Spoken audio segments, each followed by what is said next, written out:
Jesus Christ is extremely beautiful person. What a beautiful name, Jesus. And when Jesus Christ meets the embodiment of beauty, the fair side of humanity as a woman or a girl, we find a mysterious side of Jesus Christ. Yes, once Jesus Christ talking to a woman and his disciple were astonished or amazed to see him talking with a girl or a woman, because we find a very divine, secret, and mysterious side of Jesus Christ that cannot be expressed in word. The way he meets the woman, and with every woman, there is something very mysterious. The way he is talking to his own mom from the cross, calling her as a woman, and on the first miracle, he is saying that his time has not come. And to that girl whom everybody was throwing a stone at, and the answer Jesus gives and writing something on the ground. Mystery. Everywhere there is a mystery.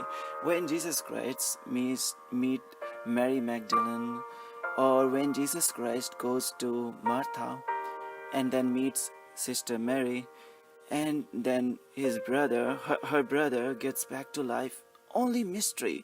With women, there is very mysterious side of Jesus Christ that cannot be written in the book or in the words. What we can contemplate on that, and they are much more than something literal. We can go deeper into it, like Jesus Christ meets a woman at a well, and something mysterious happened that time, that the girl get revealed to her own truth, and she realizes that Jesus Christ is a prophet, or as a Messiah, or as the Christ. And what exactly happens, that Jesus goes inside that girl and gives her answer of one important question, that is question of every one of us. Who am I? Who am I? Who am I? Are we just what we know ourselves as, or we are something more than that? Is our real identity? This question of who am I, this girl get answered by Jesus Christ that day. Inside you, only you can go. No one else go inside you.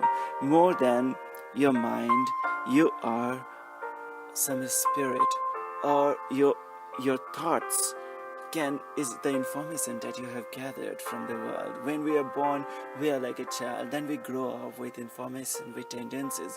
But who we are really, the I in everybody, I am this. When you contemplate on your I, from the time when you were born as a child to now, there is a deep well, kind of well. Well is something that we dig into the ground.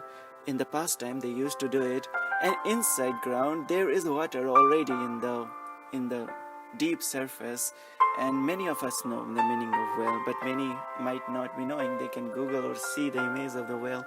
It used to be in the countryside. Even now we see well there. So this eye is like a well.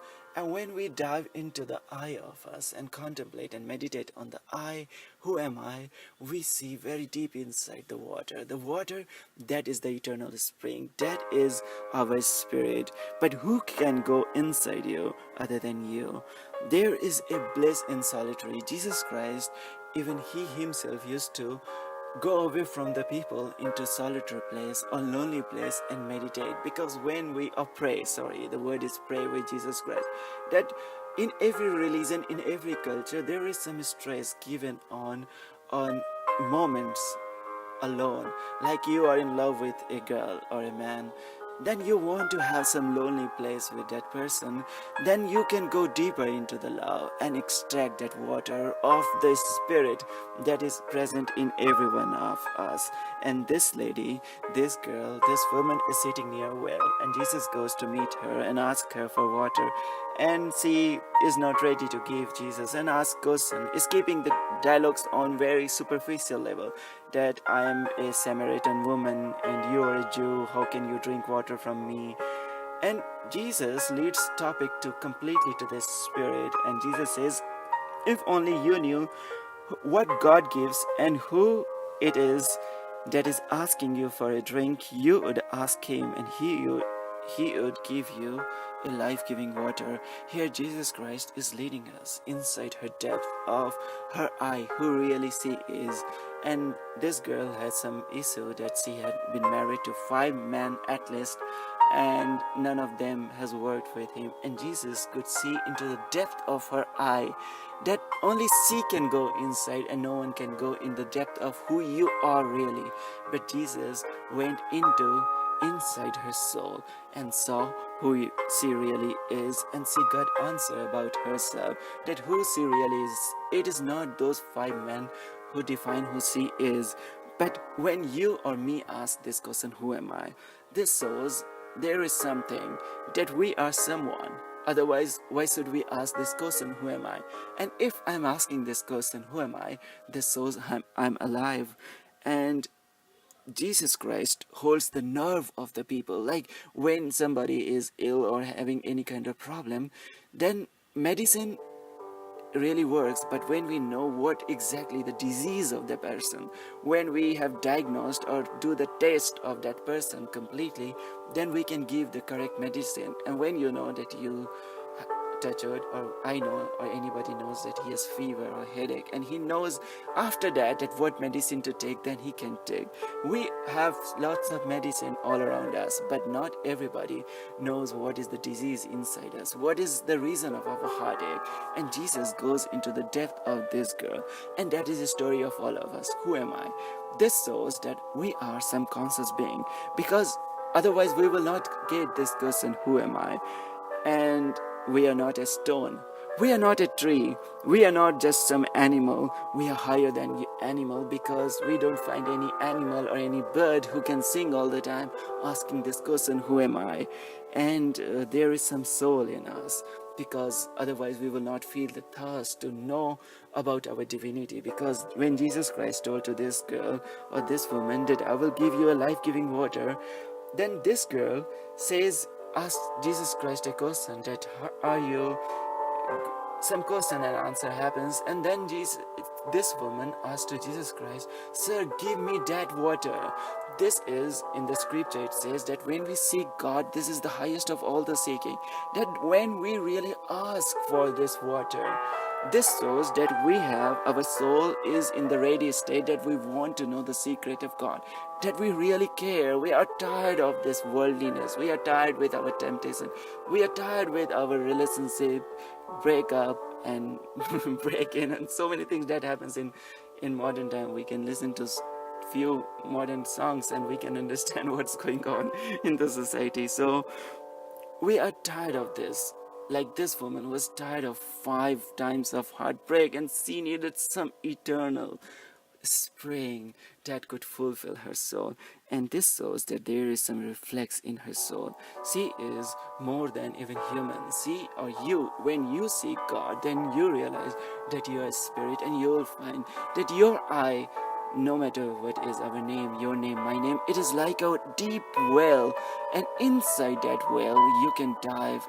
From externally, if you see into the well, you cannot see the water inside, but our well is so deep that very deep inside there is water and the spring. And when somebody comes like Jesus, he reveals to us that look, inside you there is eternal spring, that the water that is inside you is never going to be end. You don't need a bucket to store it. It is already inside you. That kingdom of heaven is already in the hand. And this lady, before enter into this state of divine seeking, asked to Jesus Christ, sir, you don't have a bucket, and the well is so deep, so how can you bring this water?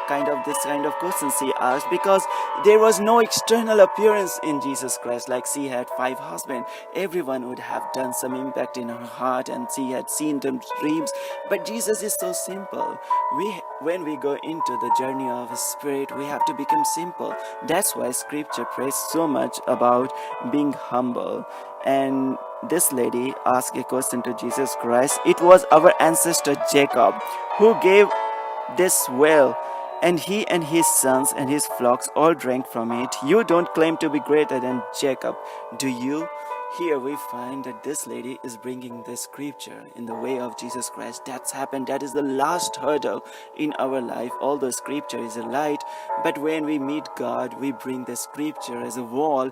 The scripture that was meant to be a bridge between us and God becomes the wall between us and God. And then we ask God that we are meant, this Jacob, are you greater than Jacob? And God is, obviously, He's the bridge. The destination is always greater than the bridge. And Jesus says that all those who drink this water will be thirsty again. That what the faith that we gain from the scripture or anything, it may go away from us. But when we get the real touch of God, when we get real way, when we attend this eternal spring, when we become awakened in the spirit, then nothing is going to separate us from God. And here, the depth of our soul is up to the God, and kingdom of heaven belongs to us. And Jesus Christ speaks to this woman the secret of the spirit, that it is only by the God's spirit God can be worshipped, because God is the spirit, and she also realizes her identity in the spirit. So with this awakening and prayer for you, for awakening of your spirit, I thank you with all my heart. May God bless you. Thank you so much. And some contemplation, who am I? This I is like a well, and only you can go inside this. But Jesus is the light of the God. Divinity is always with us, to awakening this contemplation that we are this eternal spring. When we go to the God, when we go to our own contemplation inside us, we find this eternal spring that is answer of everything, because we find our identity in God. Thank you so much for listening to these words with so much of love. May God bless you. Oh, thank you with all my heart, and I pray for you. Thank you so much. May God bless you. Thank you.